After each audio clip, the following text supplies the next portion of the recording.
আসসালামু আলাইকুম, Sanjida's cooking studio থেকে সবাইকে স্বাগতম। আশা করি ভালো আছেন। আজ শাক রান্না করব। এভাবে শাক রান্না করলে মাছ মাংসের স্বাদকে হার মানাবে। আমি 2-8টি কলমি শাক নিয়েছি। এখানে ডগা ছাড়া পাতাগুলো নিয়েছি। শাকের পাতাগুলো ভালোভাবে ধুয়ে পরিষ্কার করে এভাবে কুচি কুচি করে কেটে নিয়েছি। আমি একটি কড়াইতে কুচানো শাকগুলি নিয়ে নিয়েছি। এবার জাল করব। মাঝারি আঁচে শাকটা জাল করে নিব। শাক জাল করার সময় যথেষ্ট পানি বের হবে, এই পানিটুকু শুকিয়ে নিতে হবে। আমি স্বাদমতো লবণ দিয়ে নিচ্ছি।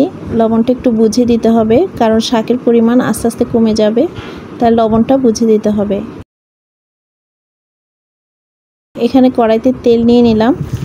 এখানে দিয়ে দিয়েছি একটা গোটা রসুন কুচি, 4টা পেঁয়াজ কুচি। আমি পেঁয়াজ আর রসুনের পরিমাণটা একটু বেশি নিয়েছি, তাতে করে শাকটা অনেক ভালো লাগবে খেতে।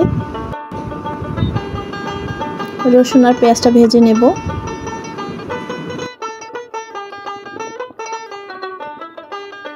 কয়েকটা কাঁচামরিচ কুচি দিয়ে দিলাম।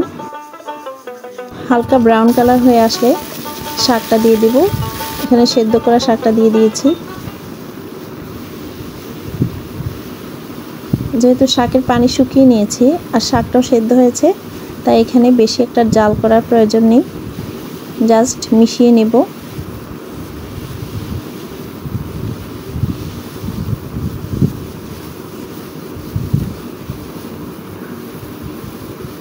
রসুন পেঁয়াজের সাথে ভালোভাবে শাকটা মিশিয়ে নিয়েছি।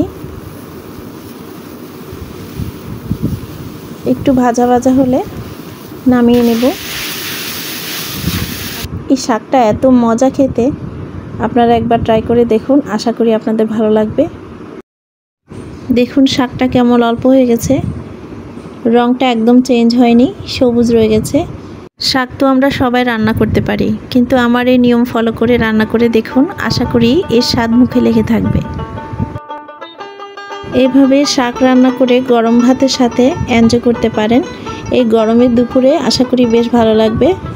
আমার রান্নাটি ভালো লাগলে প্লিজ লাইক, সাবস্ক্রাইব, শেয়ার করুন। আমার পাশে থেকে সহযোগিতা করবেন।